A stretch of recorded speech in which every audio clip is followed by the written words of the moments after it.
America और Iran के दरमियान जौहरी मुज़ाकरात का तीसरा दौर आज जिनीवा में होगा। दोनों ममालिक के दरमियान ओमान सालिसी करेगा। ईरानी वज़ीर ख़ारिजा अब्बास अराग़ची और दीगर हुकाम जिनीवा पहुंच गए। अमेरिका की जानिब से खुसूसी एलची स्टीव विटकॉफ, अमेरिकी नुमाइंदा जैरेड कुशनर मुज़ाकराती टीम का हिस्सा। Director general international atomic energy agency का भी मुज़ाकरात में शिरकत का इम्कान। ईरान के जौहरी प्रोग्राम की हदूद निगरानी यूरेनियम अफजूदगी ज़ेर बहस आएगी। सदर ट्रंप मुआहिदा न होने पर ईरान को फौजी कार्रवाई की धमकी दे चुके। अमेरिका 300 फौजी तैयारों को यूरोप और मशरिक़ वस्ता के अड्डों पर मुंतकिल कर चुका। ईरानी सदर मसूद पज़ेश्कियान कहते हैं कि अमेरिका के साथ मुज़ाकरात में अच्छे नताइज की तवक्को है। चाहते हैं जंग हो, ना ही हालात खराब हों।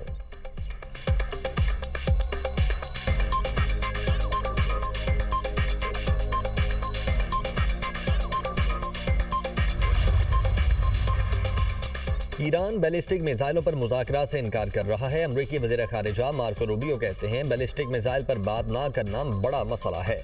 ईरान बैनुल बरआज़मी बैलिस्टिक मिसाइल हासिल करने की कोशिश कर रहा है। ईरान तवील अरसे से अमरीका के लिए संगीन खतरा है।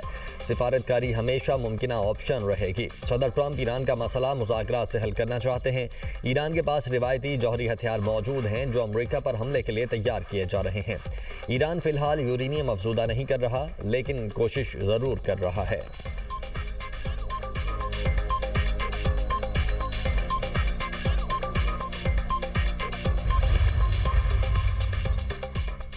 पुरअमन जौहरी इस्तेमाल का हक नहीं छोड़ेंगे। ईरान के गिर्द बहुत बड़ी फौज लगाने का मकसद हमें धमकाना है। अमेरिका चाहता है हम हथियार डाल दें, ऐसा हरगिज नहीं होगा। ईरानी वज़ीर ख़ारिजा अब्बास अराग़ची कहते हैं कि इसराइल ने हमला किया था तब भी ईरान ने हथियार नहीं डाले थे। ईरान पहले से कहीं ज़्यादा तैयार है। जंग हुई तो तबाहकुन होगी, लड़ाई हुई तो तनाज़े में पूरा खित्ता शामिल हो जाएगा। तनाज़े का हल सिर्फ बातचीत और सिफारतकारी में है। अमेरिका के साथ मुनसिफाना मुआहदे तक पहुँचने के लिए पुरअज़्म है।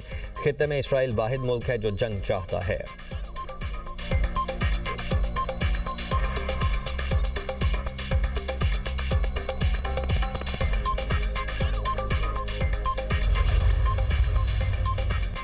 ईरान को जौहरी हथियार हासिल करने से रोकने के लिए सिफारती हल तरजीह। सदर ट्रंप के पास दीगर ज़राए भी मौजूद हैं। अमरीकी नायब सदर जेडी वेंस कहते हैं उम्मीद है ईरान मुज़ाकरात में इस बात को संजीदगी से लेगा।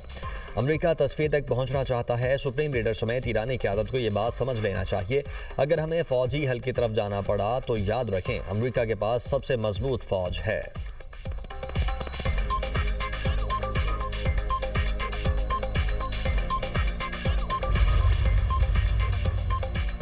अमरीका ने मुज़ाकरात से कबल ईरान पर मजीद पाबंदियाँ आयद कर दी। 30 से ज़ायद अफराद और इदारे पाबंदियों की फहरिस्त में शामिल। बहरी जहाज़ों और कंपनीज पर भी पाबंदियाँ आयद। अमरीकी महकमा खजाना के मुताबिक अफराद और कंपनीज ईरान की गैर कानूनी पेट्रोलियम फ़रोख्त में मुलव्वस हैं।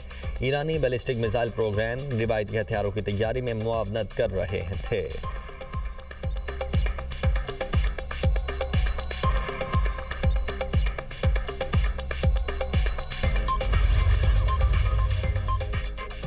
बानी पीटीआई के अहले खाना का पार्टी रहनुमाओं पर इजहार अदम इत्मीनान। बानी की सेहत पर फैसला करना पार्टी नहीं अहले खाना का हक। अलीमा खान पार्टी रहनुमाओं पर बरस पड़ी, कहा आइंदा बानी पीटीआई की सेहत से मुतल्लिक कोई भी फैसला हमारी इजाज़त के बगैर नहीं होगा। मोहसिन नकवी के बयान की वजाहत दें। वो कह रहे हैं पार्टी मेरे साथ थी, हमें उनसे मालूम हुआ बैरिस्टर गौहर भी जेल जा रहे थे। बैरिस्टर गौहर ने हमें नहीं बताया। हमें मोहसिन नकवी से मालूमात मिलेंगी या अपनी पार्टी से। शर्मनाक है पार्टी रहनुमा अकेले मोहसिन नकवी से राब्ते में थे। उन्होंने मुझे इलाज में रुकावट कहा। इस बयान का जवाब क्यों नहीं दिया गया? पार्टी का गद्दार कौन है अच्छी तरह जानते हैं। हामिद खान, अली जफर, लतीफ़ खोसा और बैरिस्टर गौहर कहाँ हैं? पार्टी ऐसे पुरसुकून है जैसे बानी का इलाज हो गया, बस बहुत हो गया। जो बानी के बयानी का बोझ नहीं उठा सकता वो साइड पर हो जाए।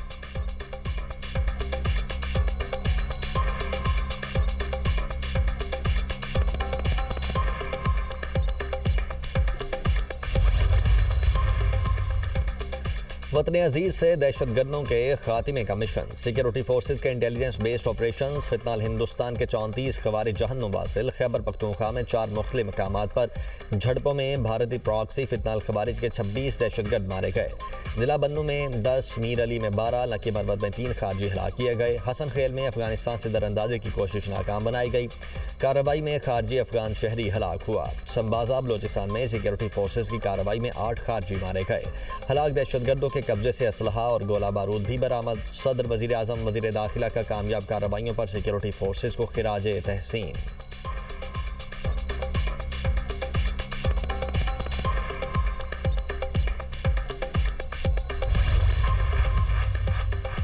सदर मुमलिकत ने पार्लियामेंट का मुश्तरका इजलास बुलाने की समरी की मंजूरी दे दी। मुश्तरका इजलास 2 मार्च को दोपहर 3 बजे होगा। आसिफ अली जरदारी बतौर सदर पाकिस्तान पार्लियामेंट के मुश्तरका इजलास से 9वीं मरतबा खिताब करेंगे। कौमी तरजीहात, जमहूरी इस्तेहकाम, मुआशी तरक्की, दहशतगर्दी के खात्मे के अज़्म का अहाता किया जाएगा। मुश्तरका इजलास हर पार्लिमानी साल के आगाज़ पर बुलाया जाता है।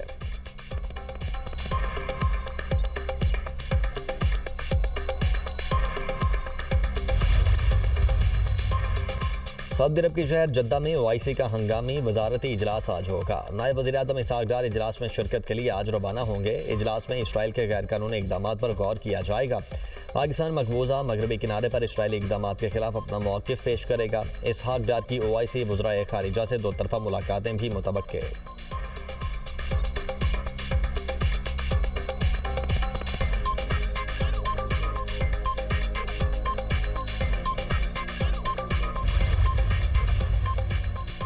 वज़ीर-ए-आज़म से वज़ीर-ए-आला सिंध की मुलाकात, सूबे के सियासी उमूर और बाहमी दिलचस्पी के दीगर मामलात पर तफसीली गुफ्तगू। वज़ीर-ए-आज़म ने मखलूत हुकूमत के अहम इत्तेहादी के तौर पर सिंध की क़यादत के किरदार को सराहा। कहा, इत्तेहादी जमातों के दरमियान हम आहंगी और मुशावरत कौमी इस्तेहकाम और पॉलिसीज़ के तसलसल के लिए नागुज़ीर है।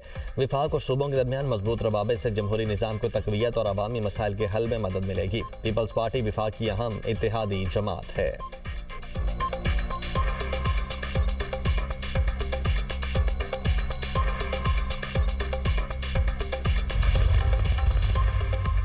विफाकी वज़रा और गवर्नर हाउस सिंध हुकूमत के खिलाफ साजिशें कर रहे हैं। विफाक से जवाब तलब किया जाए। शर्जील मेमन का पार्टी क़यादत से मुतालबा। सिंध के सीनियर वज़ीर कहते हैं कराची को टारगेट करके सिंध हुकूमत पर तनकीद की जाती है।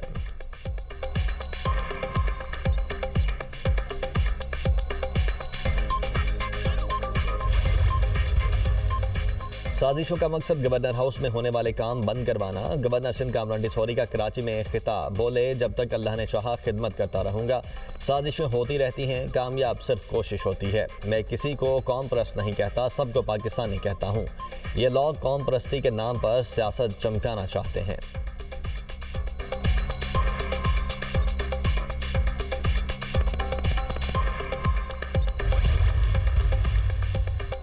लेडी डॉक्टर महविश के कत्ल में मुलव्वस मुल्ज़िमान की तस्वीर जारी। 2 मुल्ज़िमान हयात गुल, सैफ अली खान की तलाश जारी। DPO कोहाट के मुताबिक मुल्ज़िमान की शिनाख्त CCTV कैमरों के जरिए की गई। गिरफ्तारी के लिए मुख्तलिफ मकामात पर छापे मारे जा रहे हैं।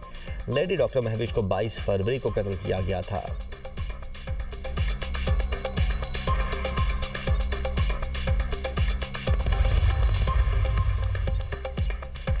और T20 वर्ल्ड कप, न्यूजीलैंड ने श्रीलंका को 61 रन से हरा दिया। पाकिस्तान का सेमीफाइनल में पहुंचना मज़ीद मुश्किल हो गया। मुसलसल दूसरे शिकस्त के बाद श्रीलंकन टीम सेमीफाइनल की दौड़ से बाहर हो गई। 169 रन के हदफ के ताक़ुब में श्रीलंकन टीम 107 रन बना सकी। न्यूजीलैंड ने पहले बैटिंग करते हुए 168 रन बनाए। श्रीलंका के खिलाफ फतह के बाद न्यूजीलैंड का रन रेट प्लस 3.05 हो गया। पाकिस्तान का रन रेट -8.46 है। न्यूजीलैंड ग्रुप में आखिरी मैच जुमे को इंग्लैंड के खिलाफ खेलेगा। न्यूजीलैंड इंग्लैंड से मैच हारा तो पाकिस्तान का कुछ चांस बाकी रहेगा। न्यूजीलैंड की हार के बाद सेमीफाइनल में जाने के लिए पाकिस्तान को श्रीलंका को बड़े मार्जिन से शिकस्त देना होगी। पाकिस्तान अपना आखिरी मैच हफ्ते को श्रीलंका के खिलाफ खेलेगा।